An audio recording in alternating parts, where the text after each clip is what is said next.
like those old things behind me, like pretty manual, mate. Everything's stepping on that pedal to get that sand going.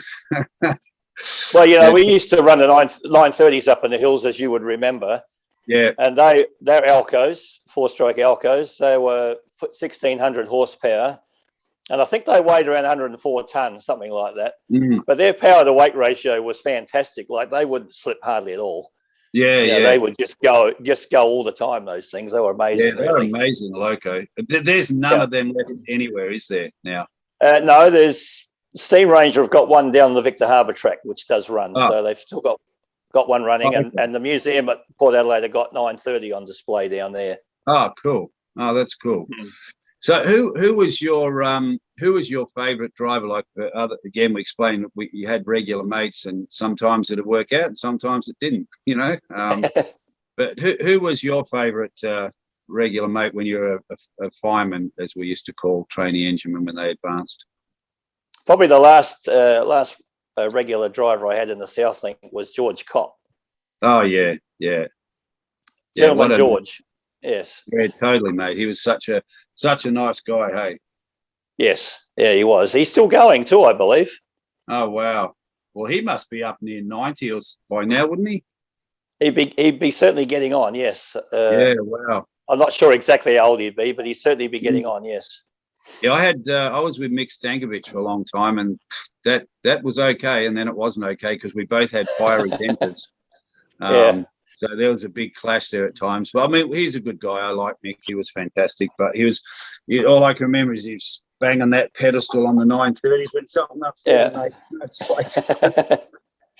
it's funny when you become a bit older. Like, I never had really young trainees with me, like later in the job when I got older. Most of them were sort of mature age guys, I guess. Yeah. And, occasionally you sort of think about them, like, what are they doing? But these older guys used to have to put up with us as teenagers. And it's a lot. It must have been quite a bit for them to have to handle at times.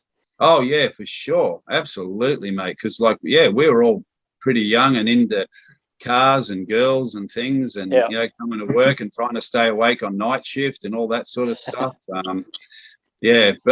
I think pretty much most of the drivers that, I've met in Mile End, they were all pretty good guys. There wasn't too many that you didn't want to work with. Most of them were pretty good fellas. Now, do you have any funny stories, mate, of things that happened in your career, whether they be early on or later on?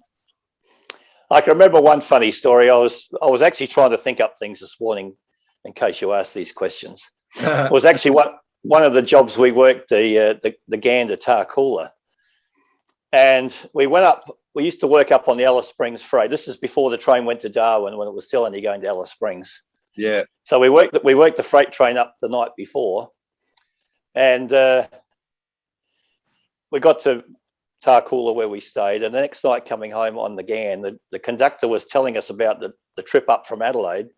This little old lady, I think she must have come from interstate, maybe Melbourne or somewhere, and she wanted to stay at Kingunya.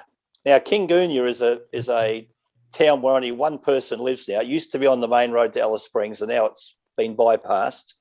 So now it's a nothing town. It's just a town of empty houses. Wow. But for some reason, she decided she wanted to have her holiday there. So they tried to convince her that wasn't a good idea, but she said, no, I'm going. So she got off at Kingunya. And this is in the middle of summer, so it would have been quite hot. And that was it. The train left, and she was there. Now, I think the only person that lives in town is a kangaroo shooter or something. So it's there's not much happening there. So, of course, the next night we worked again home from Tarcoola to Adelaide, and there was a freight train in front of us. And then we heard them report to control. We went through Kingunya, and there's a person, looked like a little old lady, standing next to the track. So it's possible she wants to catch the train, the GAN. So I told the conductor, and he said, well, we better stop there because I know she got off the night before. So we stopped and picked her up. And she said, that's the worst place I've ever been. I'm never going there again for holiday. That's so funny, mate. Oh, my gosh. How old was she? Oh, she must have been in her 80s or something. She was quite elderly. And it would have been like 50 degrees Celsius in the daytime out there. It would have been very hot. And there would have been nothing there. Nothing. I mean, no. She might have been able to go out with the roo shooter in his ute and maybe you shoot a couple of roos or something. But you do get a few funny stories. There's another one just quickly that on the Ghan once again of a Japanese family that were traveling down. I don't know what it was from.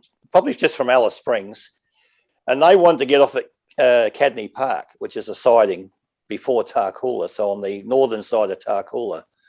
And once again, it's in the middle of nowhere. There's nothing there. And I guess they'd heard the name Cadney Park and thought that sounds very nice. But the conductor convinced them, no, you don't want to get off at Cadney Park. You want to stay on the train and go to Adelaide. And he eventually talked them into it. But thank goodness, because there's nothing there except a crossing loop. That's it. Oh, that's it.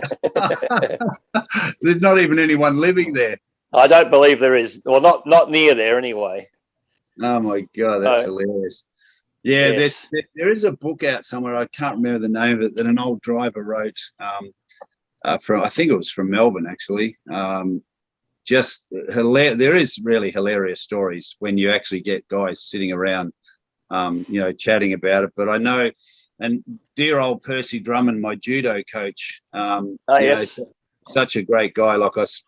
We became very, very close friends, because I took up judo at his judo club and he was driving, he went up to the suburban train. So I went up there mainly for my judo career so I could get more training in at sensible hours. And we used to go across from the depot in Adelaide and train at the Oval during the daytime if we had a break and, do a bit of judo practice, bit of weight training. And the thing about Percy is he's just one of them guys, always that practical joker, and I'd ride my bicycle to work. It was about 6 Ks in the morning and I'd always get in and have a shower before I booked on.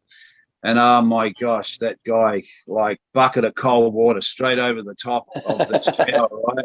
And so that became a thing, I'd wait for him to come in and there'd be a bucket of cold water and he said, I'll kill you when I get out. I said, well, you can't because I'm already booked on, I'm leaving, right?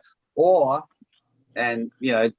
all done and passed now, it doesn't really matter, but he'd put detonators. Now, if anyone doesn't know what a detonator is, it's like a bomb, really. When it goes off, it's a warning signal for when there's work on the track. So he would stick a detonator under the front of your wheel on your rail car in the morning. And as you're testing the movement back and forwards, and you'd hear it from the booking on room, 3 a.m. in the morning, bang, and Percy would be laughing. Such a great guy, funny guy, but that sort of went on for years. And then I remember there was a driver, Peter Castanis, right?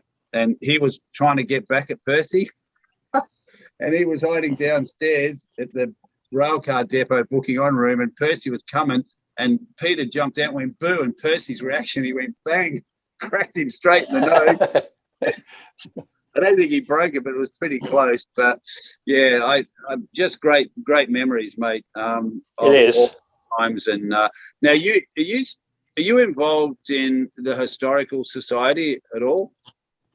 Not really. I am a member of the Railway Museum, but I don't have anything really to do with them as such, other than being a member. Yeah.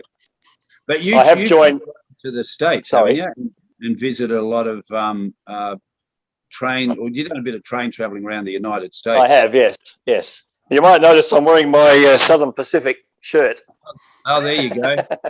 Yeah, that's one of Caden's favourite trains. Did you get to speak to any drivers at all? Any loco drivers there? Or they call them? I did. Engineers, yes, I did get to. I actually had a couple of cab rides as well while I was over there. So yeah, it was good. I have had a very good trips to the US because, as you know, my daughter lives there. Yes. She no longer lives near you, unfortunately. Now lives in Atlanta. So she's moved. Oh wow, she's moved, yeah. And as you say, we haven't seen her for 18 months, and I don't know when we're going to get to come over, but we will when we can.